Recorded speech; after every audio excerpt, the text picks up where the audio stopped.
A Service of Love by O. Henry. When one loves one's art, no service seems too hard. Well, that is our premise. This story shall draw a conclusion from it and show at the same time that the premise is incorrect. That will be a new thing in logic and a feat in storytelling somewhat older than the Great Wall of China. Joe Larrabee came out of the post oak flats of the Middle West pulsing with a genius for pictorial art. At 6 he drew a picture of the town pump with a prominent citizen passing it hastily. This effort was framed and hung in the drugstore window by the side of the ear of corn with an uneven number of rows. At 20 he left for New York with a flowing necktie and capital tied up somewhat closer. Delia Carruthers did things in 6 octaves so promisingly in a pine tree village in the South that her relatives chipped in enough in her chip hat for her to go north and finish. They could not see her, but that is our story. Joe and Delia met in an atelier where a number of art and music students had gathered to discuss chiaroscuro, Wagner, music, Rembrandt's works, pictures, Waldteufel, wallpaper, Chopin, and Oolong. Joe and Delia became enamored one of the other, or each of the other, as you please, and in a short time were married. For when one loves one's art, no service seems too hard. Mr. and Mrs. Larrabee began housekeeping in a flat. It was a lonesome flat, something like the A sharp way down on the left end of a keyboard. And they were happy, for they had their art and they had each other. And my advice to the rich young man would be, sell all thou hast and give it to the poor janitor for the privilege of living in a flat with your art and your Delia. Flat dwellers shall endorse my dictum that theirs is the only true happiness. If a home is happy, it cannot fit too close. Let the dresser collapse and become a billiard table. Let the mantel turn into a rowing machine, the escritoire to a separate bedchamber, the washstand to an upright piano. Let the 4 walls come together, if they will, so you and your Delia are between. But if home be the other kind, let it be wide and long. Enter you at the Golden Gate, hang your hat on Hatteras, your cape on Cape Cod, and go out by the Labrador. Joe was painting in the class of the great Magister. You know his fame. His fees are high, his lessons are light, his highlights have brought him renown. Delia was studying under Rosenstock. You know his repute as a disturber of the piano keys. They were mighty happy as long as their money lasted. So is but I will not be cynical. Their aims were very clear and defined. Joe was to become capable very soon of turning out pictures that old gentlemen with thin side whiskers and thick pocketbooks would sandbag one another in his studio for the privilege of buying. Delia was to become familiar and then contemptuous with music, so that when she saw the orchestra seats in boxes unsold, she would have a sore throat and lobster in a private dining room and refuse to go on the stage. But the best, in my opinion, was the home life in the little flat, the ardent, voluble chats after the day's study, the cozy dinners and fresh light breakfasts, the interchange of ambitions interwoven each with the others, or else inconsiderable, the mutual help and inspiration, and, overlook my artlessness, stuffed olives and cheese sandwiches at 11 p.m. But after a while art flagged. It sometimes does, even if some switchman doesn't flag it. Everything going out and nothing coming in, as the vulgarians say. Money was lacking to pay Mr. Magister and Herr Rosenstock their prices. When one loves one's art, no service seems too hard. So Delia said she must give music lessons to keep the chafing dish bubbling. For 2 or 3 days she went out canvassing for pupils. One evening she came home elated. "Joe, dear," she said gleefully, "I've a pupil, and oh, the loveliest people! General A.B. Pinckney's daughter, on 74th Street. Such a splendid house, Joe. You ought to see the front door. Byzantine, I think you would call it. And inside, oh, Joe, I never saw anything like it before. My pupil is his daughter Clementina. I dearly love her already. She's a delicate thing, dresses always in white, and the sweetest, simplest manners. Only 18 years old. I'm to give 3 lessons a week, and just think, Joe, $5 a lesson. I don't mind it a bit, for when I get 2 or 3 more pupils, I can resume my lessons with Herr Rosenstock. Now, smooth out that wrinkle between your brows, dear, and let's have a nice supper." "Oh, that's all right for you, Delie," said Joe, attacking a can of peas with a carving knife and a hatchet. "But how about me? Do you think I'm going to let you hustle for wages while I philander in the regions of high art? Not by the bones of Benvenuto Cellini. I guess I can sell papers or lay cobblestones and bring in $1 or 2. Delia came and hung around his neck. "Joe, dear, you are silly. You must keep on at your studies. It is not as if I had quit my music and gone to work at something else. While I teach, I learn. I am always with my music, and we can live as happily as millionaires on $15 a week. You mustn't think of leaving Mr. Magister." "All right," said Joe, reaching for the blue scalloped vegetable dish. "But I hate for you to be giving lessons.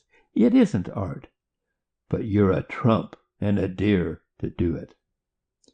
When one loves one's art, no service seems too hard," said Delia.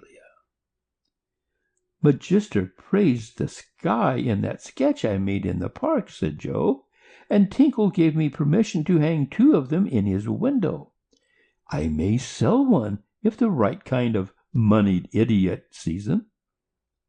"Well, I'm sure you will," said Delia sweetly. "And now let's be thankful for General Pinckney and this veal roast." During all of the next week the Larrabees had an early breakfast. Joe was enthusiastic about some morning effect sketches he was doing in Central Park, and Delia packed him off breakfasted, coddled, praised, and kissed at 7 o'clock. Art is an engaging mistress. It was most times 7 o'clock when he returned in the evening. At the end of the week, Delia, sweetly proud but languid, triumphantly tossed 3 $5 bills on the 8 by 10 inches center table of the 8 by 10 feet flat parlor. "Sometimes," she said a little wearily, "Clementina tries me. I'm afraid she doesn't practice enough, and I have to tell her the same thing so often. And then she always dresses entirely in white, and that does get monotonous. But General Pinckney is the dearest old man. I wish you could know him, Joe. He comes in sometimes when I am with Clementina at the piano. He's a widower, you know, and stands there pulling on his white goatee." "And how are the semiquavers and the demi-semiquavers progressing?" he always asks. "I wish you could see the wainscoting in that drawing room, Joe, and those astrakhan rug portieres, and Clementina has such a funny little cough.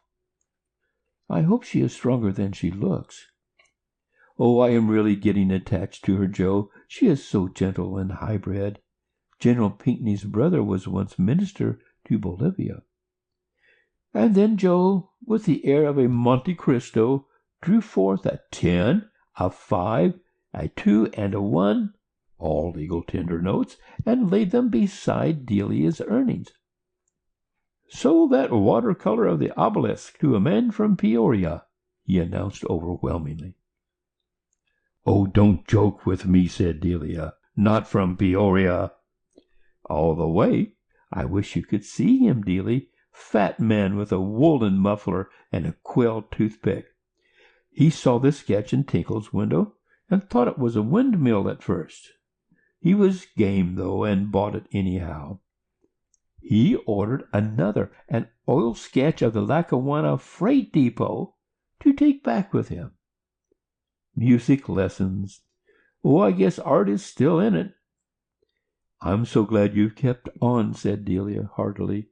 "You're bound to win, dear. $33! We've never had so much to spend before. We'll have oysters tonight." "And filet mignon with champignons," said Joe. "Where is the olive fork?" On the next Saturday evening, Joe reached home first. He spread his $18 on the parlor table and washed what seemed to be a great deal of dark paint from his hands. Half an hour later, Delia arrived, her right hand tied up in a shapeless bundle of wraps and bandages. "How is this?" asked Joe, after the usual greetings.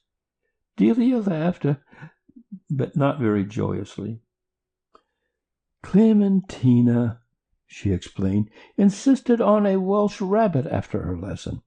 She is such a queer girl. Welsh rabbits at 5 in the afternoon." The General was there.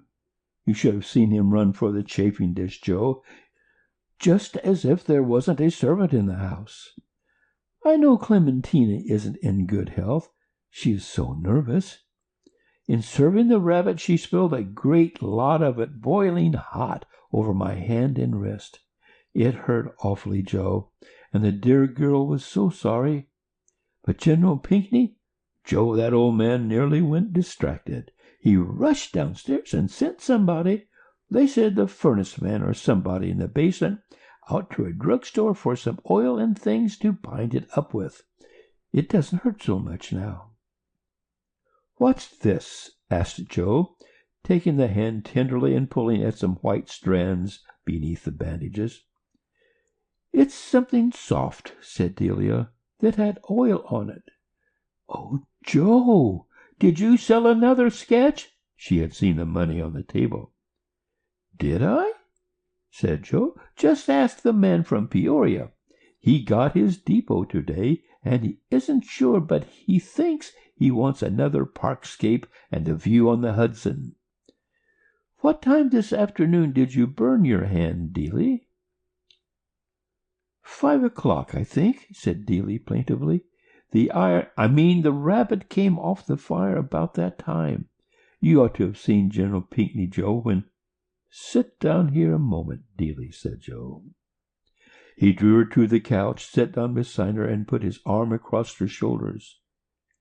"What have you been doing for the past 2 weeks, Delie?" he asked. She braved it for a moment or two, with an eye full of love and stubbornness, and murmured a phrase or two vaguely of General Pinckney. But at length down went her head, and out came the truth and tears.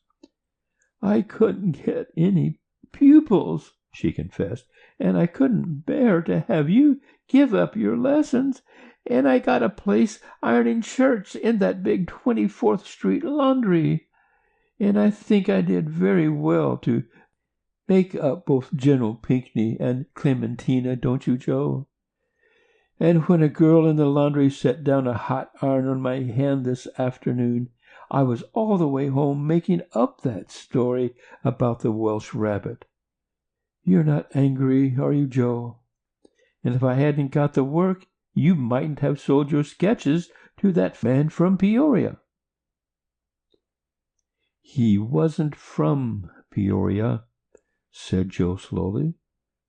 "Well, it doesn't matter where he was from. How clever you are, Joe, and kiss me, Joe. And what made you ever suspect that I wasn't giving music lessons to Clementina?" "I didn't," said Joe, "until tonight, and I wouldn't have then, only I sent up this cotton waste and oil from the engine room this afternoon for a girl upstairs who had her hand burned with a smoothing iron. I've been firing the engine in that laundry for the past 2 weeks." "And then you didn't—" "My purchaser from Peoria," said Joe, "and General Pinckney are both creations of the same art." "But you wouldn't call it either painting or music." And then they both laughed, and Joe began, "When one loves one's art, no service seems—" But Delia stopped him with her hand on his lips. "No," she said, "just when one loves."